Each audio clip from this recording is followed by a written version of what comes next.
Welcome to CEO Money. I'm Michael Yorba. Thanks for joining with us. I have Rick Vasquez. He is the general manager and just all around great American at Active Crisis Consulting. Rick, welcome to the show. Thanks for being here. Well, thank you for inviting me. I appreciate the opportunity. My pleasure. You came highly recommended from a very good buddy of mine. Rick, give us some background. I know that you're a nationally and internationally recognized firearms expert, over 40 years with the federal government and experience in a broad spectrum.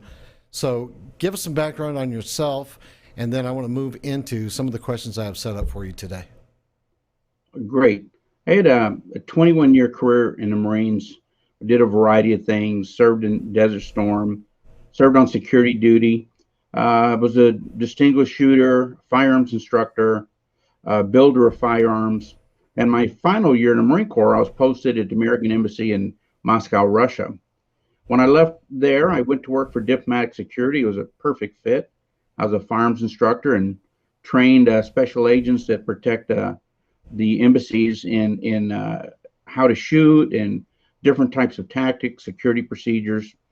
And then I left there and went to work for ATF, which was a great fit for me. I was a firearms enforcement officer, and I went up to the position of branch chief of the firearms technology branch, literally traveled around the world. I had experiences such as shooting all the machine guns in Bosnia that was used to massacre the civilians and collecting the brass to bring back for evidence. I worked in Haiti, Central America, South America, Mexico, all over the United States.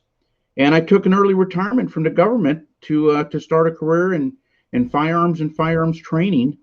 And I've been a consultant for 4 years. I do security consulting. I do firearms classification. And also I teach how to use firearms and how to shoot in many different arenas. Well, and that's kind of it in a quick nutshell. If I may, talk to me about the training process, the standard operating procedures for subjects like entry, access, control, trauma, things of that nature. Absolutely. I hate to bring up the subject we all don't like to talk about, shootings in schools, churches, or anywhere. But one of the things that I sit down with a group of special agents and special forces types and myself, and we looked at what everybody is teaching. And we looked at this with an approach from a civilian looking outward, not a military person or a professional agent looking inward. And we decided to put together programs based on the assets that we have. And the assets are the teachers, and they're nurturers. They're not gunfighters. So we put standard operating procedures together on all areas, like access to control. Everybody wants to either seal off a school, have one entry, but when you look at that, now you've created a perfect target where somebody could run over all the students in one location. So that's not a common sense approach. You have to have access control where you can regulate the flow of personnel, regulate what you're looking at, but also increase the safety of these personnel. And then trauma. We teach a lot of first aid in schools and churches, how to put a Band-Aid on, but who can put a tourniquet on? Who can stop the bleeding from a massive gunshot wound? And that's the approach we want to take. We want to show people how to put together a trauma kit. So they're stationed around the school or the church or the theater or a corporate office. And if there's a massive injury, you could save many of these people's lives by just stopping the bleeding, because the reactionary time of ambulance and law enforcement, unfortunately, depends on the location to the facility. It could be 5 minutes or it could be 45 minutes. And let's say a person is shot in a major artery in their leg or their arm. And if you put a tourniquet on it, and these tourniquets, and nowadays you can put them on with one hand and zip them tight, and you save some person's life. So we're looking at entry access control, providing procedures, giving the actual classes, bringing people in. And one of our biggest approaches is implementing a community watch program. Take parents and bring them out, get them to volunteer, and just watch the outside of a school. Who is the most invested in any of these things? The parent. They're his children. So I those are agree. some of the things that we're looking at. Now, you also have a community watch doctrine that you're getting the parents involved and in overwatch of the schools. Bring that out. It works in neighborhoods. I live in a very quiet suburban neighborhood. Everybody has a certain amount of acreage in it. And we have a community watch program, and everybody knows who comes in and out, and everybody knows what car belongs to a neighbor. Well, let's say a school has just 2,500 students from ninth grade to 12th grade. That's potentially 5,000 parents, potentially, depending on how many single parents there are or not. And if we got these parents to volunteer, showed them how to patrol, and I don't mean like a combat patrol, I mean just a surveillance patrol, and they surveyed the area. What is one of the biggest deterrents to any type of crime? It is a person. So if people pull up in a vehicle and they have a criminal intent or violent intent, and there's parents patrolling the school area, and they have a phone or a radio, and I'm not getting into arming these people. That's a decision that the school district has to make. But if they do, then we can train them how to use those firearms. Now, what about the students' involvement? I am so glad you said students. You have to have an intelligence element, and I hate to use that term because we don't want people spying on each other. But there's so many times that children are really going through a hard time in their life, but no one wants to tell on each other. So there has to be an opportunity where if a child sees another child in duress or he's making statements, that he can go to an adult in private, and then that adult can go address the child that's having problems in private and hopefully resolve some of these issues. The young man in Florida, I mean, he was reaching out screaming when you see all the different issues he had for somebody to give him some attention. And you get the students involved and you talk to them in an adult manner and an adult situation, and you get them to bring this information to an adult, then you could resolve a lot of issues. You could resolve issues that you don't even know about to benefit a child. Now, you also work in corporate security. Yes. This is kind of how it got started, Michael. I do civil litigation to help gun shops and gun dealers who get in trouble. And your good friend Jared and I were discussing this, and he said, we need to take this wide. We need to talk to corporate offices.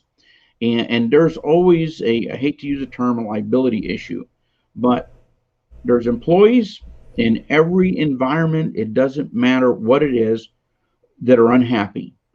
And you have people that are closed in a building. Modern windows don't open. A lot of times you don't even have a rear access door. So if you have a hostile shooter or a hostile person with a knife inside a corporate facility, they could do all kinds of havoc prior to somebody being able to stop them. So we could do the same exact thing for corporate offices. Come in and do some training. One of the things I discussed when I talk to people, I said, when was the last time you opened your windows? And generally people look at me like I have three eyes. No one opens their windows. We have 24/7 air conditioning or forced heat. Well, how are you going to create an escape plan if you don't know how to exit any available exit? And one of those exits is windows, back doors. Do the windows break? Can they open? Where can you hide? Can you develop a safe haven? a safe spot where everybody can run to until the police show up. So those are the types of things that we can offer corporate security or corporate enterprises.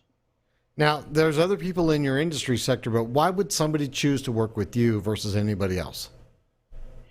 I put together a team, a phenomenal team, and on our website we only have 4 personnel. And I'll run their names off: Scott Thomason, former diplomatic security agent and former ATF agent; Robert Clowers, former ATF agent and commander in the Navy; Harry Pinati, ATF resident attaché in Mexico and Central America, worldwide experience in security.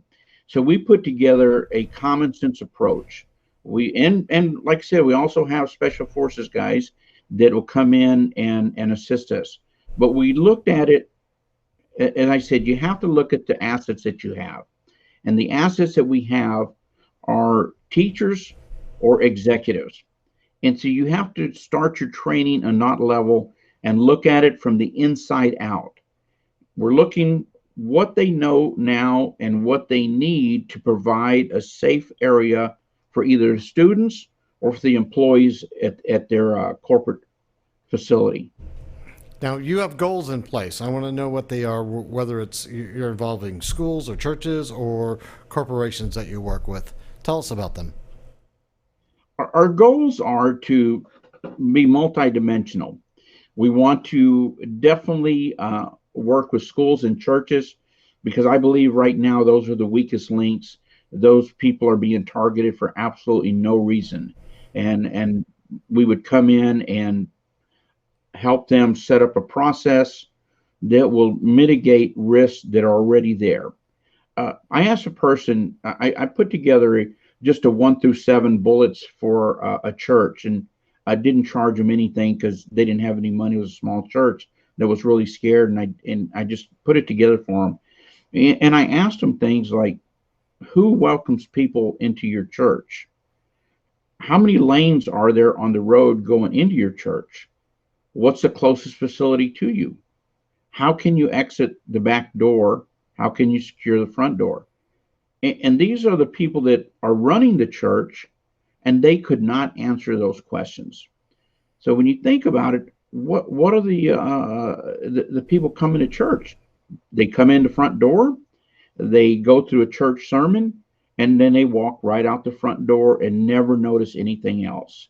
And same with the schools. That's what we want to bring to the schools, and the same principle, just in a kind of a different environment for the corporate world. Brilliant.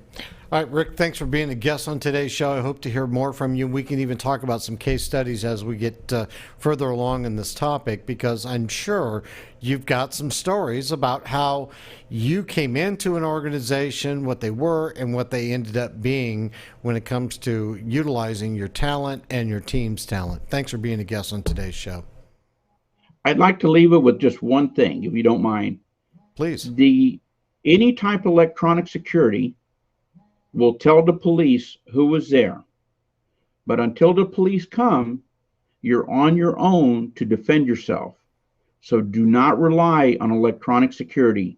You have to have the human element. And thank you very much, Mike.